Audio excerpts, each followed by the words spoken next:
എല്ലാ കൂട്ടുകാർക്കും പുതിയൊരു വീഡിയോയിലേക്ക് വീണ്ടും സ്വാഗതം. അപ്പോൾ ഇന്ന് വന്നിരിക്കുന്നത് കൂർക്ക വെച്ചിട്ട് നല്ലൊരു അടിപൊളി വറുത്തരച്ച കറിയുടെ റെസിപ്പി ആയിട്ടാണ്.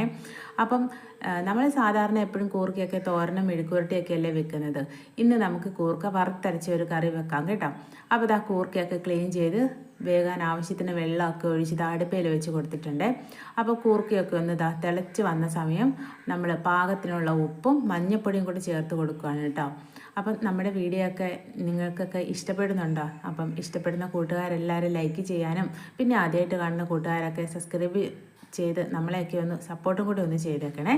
അപ്പോൾ നമ്മുടെ ഉപ്പും മഞ്ഞൾപ്പൊടിയും ചേർത്തതിന് ശേഷം ഒരു ചെറിയ സവോള അരിഞ്ഞതും പിന്നെ പച്ചമുളകും കൂടെ ചേർത്ത് കൊടുക്കുകയാണ് കേട്ടോ. അപ്പം സവോളയും പച്ചമുളകും ചേർത്ത് പതുക്കെ ഒന്ന് ഇളക്കിയതിന് ശേഷം നമുക്ക് കൂർക്ക അടച്ചു വെച്ച് വേവിച്ചെടുക്കാവേ. അപ്പോൾ കൂർക്ക വേകുന്ന സമയം നമുക്ക് തേങ്ങ നമുക്ക് വറുത്തെടുക്കാം കേട്ടോ. അപ്പോൾ ചട്ടിയിലേക്ക് തേങ്ങ ആക്കി ഇട്ട് കൊടുത്ത് നമുക്ക് തേങ്ങ നന്നായിട്ട് വറുത്തെടുക്കാവേ. അപ്പം എണ്ണയൊന്നും ഒഴിക്കാതെയാണ് കേട്ടോ വറുക്കുന്നത്. അപ്പോൾ നമുക്ക് തേങ്ങയൊക്കെ പെട്ടെന്ന് വറുത്തെടുത്തിട്ട് വരാവേ.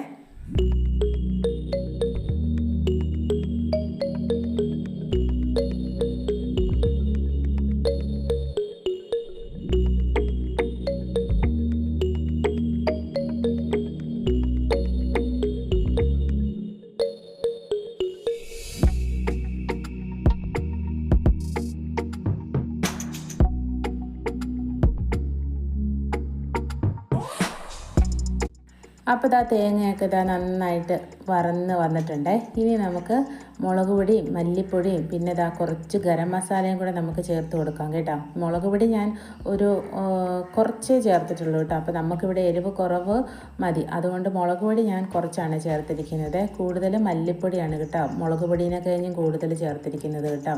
പിന്നെ കുറച്ച് ഗരം മസാല എടുത്തിട്ടുണ്ട്. അപ്പോൾ നമുക്ക് ഇതും ചേർത്ത് നന്നായിട്ടൊന്ന് മൂപ്പിച്ചെടുത്തതിന് ശേഷം നമുക്ക് തീ അങ്ങ് ഓഫ് ചെയ്യാവേ. പിന്നെ അത് തണുത്തതിന് ശേഷം നമുക്ക് അരച്ചെടുക്കാം കേട്ടോ. ഒത്തിരി തണുക്കുന്നില്ല, ഒരു ഇളം ചൂടോട് കൂടിയിട്ട് നമുക്ക് അരച്ചെടുക്കാവേ. വെള്ളം ചേർത്തിട്ടാണ് കേട്ടോ അരച്ചെടുക്കുന്നത്.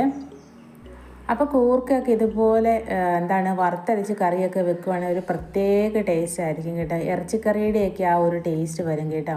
അപ്പോൾ ഇങ്ങനെ ട്രൈ ചെയ്യാത്ത കൂട്ടുകാരൊക്കെ ഉണ്ടെങ്കിൽ ഇതുപോലെ ഒന്ന് ട്രൈ ചെയ്ത് നോക്കണം കേട്ടോ. നല്ലൊരു അടിപൊളി ടേസ്റ്റാണ്. ശരിക്കും പറഞ്ഞാൽ ഈ ഒരു കൂർക്കയൊക്കെ ഇതുപോലെ വറുത്തരച്ച ആ ഒരു കറി മാത്രം മതി ചോറ് കഴിക്കാൻ വേണ്ടിയിട്ട്. വേറെ കറികളുടെ ആവശ്യമൊന്നും വേണ്ടി വരത്തില്ല കേട്ടോ. കൂർക്ക ഏകദേശം വെന്ത് വരുന്നുണ്ട്.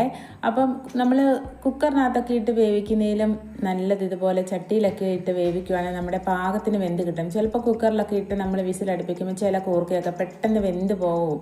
അപ്പോൾ അതുകൊണ്ട് ഇങ്ങനെ ചട്ടിയിലൊക്കെ ഇട്ട് വേവിക്കുകയാണെങ്കിൽ നമ്മുടെ പാകത്തിന് വേഗം കിട്ടും. അപ്പോൾ കൂർക്ക അധികം വെന്ത് പോയാൽ ആ ഒരു ടേസ്റ്റ് ഉണ്ടാകത്തില്ല. നമ്മളിങ്ങനെ കറിയിൽ ഒഴിക്കുമ്പോൾ നമുക്കതിങ്ങനെ കടിക്കാൻ കിട്ടണം, എന്നാലേ ഒരു ടേസ്റ്റ് ഉണ്ടാവുള്ളൂ. വെന്തങ്ങ് ഒത്തിരി ഒടിഞ്ഞു പോയ ആ ടേസ്റ്റ് അങ്ങ് നഷ്ടപ്പെട്ടു പോകുമെന്ന് എനിക്ക് തോന്നിയിട്ടുണ്ട് കേട്ടോ. അപ്പം ഞാൻ സ്പൂൺ കൊണ്ട് പതുക്കെ ഒന്ന് ഇളക്കുമല്ല ഉടയ്ക്കുമല്ല, ഇങ്ങനെ സ്പൂൺ കൊണ്ട് പതുക്കെ ഒന്ന് കുത്തി ഇടയ്ക്കിടയ്ക്ക് അവിടെയൊക്കെ ഒന്ന് കൂർക്കയൊന്ന് ഇങ്ങനെ ഉടച്ചു കൊടുക്കുന്ന പോലെ ഒരു കുത്തി കൊടുക്കുവാണ് കേട്ടോ. അപ്പോൾ ഇനി നമ്മൾ തേങ്ങ വറുത്ത് വെച്ചിരിക്കുന്നത് അരച്ചെടുത്തിട്ടുണ്ടായിരുന്നേ. അപ്പോൾ ആ തേങ്ങ അരപ്പും കൂടെ ചേർത്ത് നമ്മൾ പാകത്തിനുള്ള വെള്ളമൊക്കെ ഒഴിച്ച് നമ്മുടെ പാകത്തിനുള്ള ചാറൊക്കെ ആക്കി എടുക്കുവാണ് കേട്ടോ.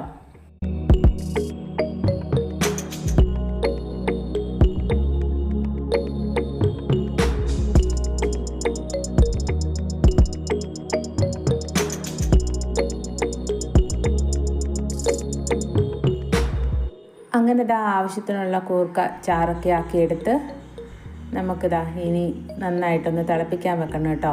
പിന്നെ നമ്മൾ കടുക് താളിച്ച് എടുത്ത് കഴിയുമ്പോഴത്തേക്കിന് നമ്മുടെ അടിപൊളി ടേസ്റ്റി ആയിട്ടുള്ള വറുത്തരച്ച കൂർക്കക്കറി റെഡി ആയിട്ടുണ്ട്.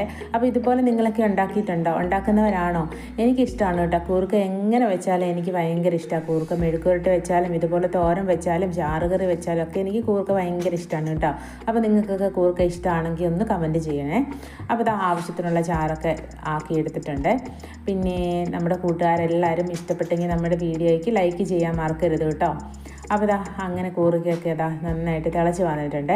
അപ്പോൾ ഇനി നമുക്ക് തീ ഓഫ് ചെയ്തിട്ട് കടുക് താളിച്ച് കൊടുക്കാവേ. അപ്പോൾ കടുക് താളിച്ച് കഴിഞ്ഞ്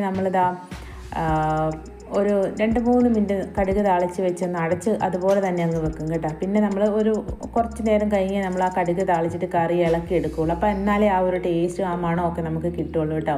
അതെനിക്കൊരു പുതിയ അറിവാണ്, പലരും അങ്ങനെ ചെയ്യുന്ന കണ്ടിട്ടുണ്ട്. അപ്പോൾ അതുകൊണ്ട് ഞാൻ അങ്ങനെ ഒന്ന് ചെയ്ത് നോക്കിയപ്പോഴത്തേക്കിന് എനിക്ക് നന്നായിട്ട് തോന്നി. പിന്നെ ഞാൻ അതിന് ശേഷം കറിയൊക്കെ വെച്ച് കഴിയുമ്പോഴത്തേക്കിന് ഇതുപോലെ കടുക് താളിച്ച് ഞാൻ അങ്ങ് അടച്ച് വെക്കുവേ. കുറേ കഴിഞ്ഞേ ഞാൻ അങ്ങ് എടുക്കാറുള്ളൂ കേട്ടോ. അപ്പോൾ അതെനിക്ക് ആ ഒരു ടിപ്പ് നന്നായിട്ട് തോന്നി. അല്ലെങ്കിൽ ഞാൻ സാധാരണ കറിയൊക്കെ വെക്കുമ്പം കടുക്കൊക്കെ താളിച്ച് അപ്പം തന്നെ കറി അങ്ങ് ഇളക്കിയെടുക്കുവേ. അപ്പോൾ എൻ്റെ അടുത്ത് പലരും പറഞ്ഞു അങ്ങനെ അപ്പം തന്നെ ഇളക്കിയെടുക്കരുത്, നമ്മൾ കുറേ നേരം അങ്ങനെ വെച്ചിട്ട് ഇളക്കിയെടുക്കണമെന്നേ. അപ്പോൾ ഞാൻ അതിന് ശേഷം അങ്ങനെ ചെയ്യാൻ തുടങ്ങി കേട്ടോ. അപ്പോൾ നമ്മുടെ കടുക് താളിച്ചതും റെഡി ആയിട്ടുണ്ട്. ഇനി നമുക്കിത് ആ കഴുകിയിലേക്ക് അങ്ങ് ഒഴിച്ചു കൊടുക്കാം കേട്ടോ. അപ്പോൾ ഇത്രയേ ഉള്ളൂ നമ്മുടെ സിമ്പിളായിട്ടുള്ള കോവയ്ക്കല്ലല്ലോ, കൂർക്ക വറുത്തരച്ച കറി എന്ന് പറയുന്നത് കേട്ടോ. അപ്പോൾ നമ്മുടെ ഇന്നത്തെ ഒരു ചെറിയ കുഞ്ഞു വീഡിയോ നമ്മുടെ കൂട്ടുകാർക്ക് എല്ലാവർക്കും ഇഷ്ടപ്പെട്ടെങ്കിൽ സപ്പോർട്ട് ചെയ്യാൻ മറന്നു പോകരുതേ. അപ്പോൾ ഇനി നമുക്ക് നല്ലൊരു പുതിയ വീഡിയോയിലൂടെ വീണ്ടും കാണാം. അതുവരേക്കും എല്ലാ കൂട്ടുകാരുടെ അടുത്തും ടാറ്റാ ബൈ ബൈ.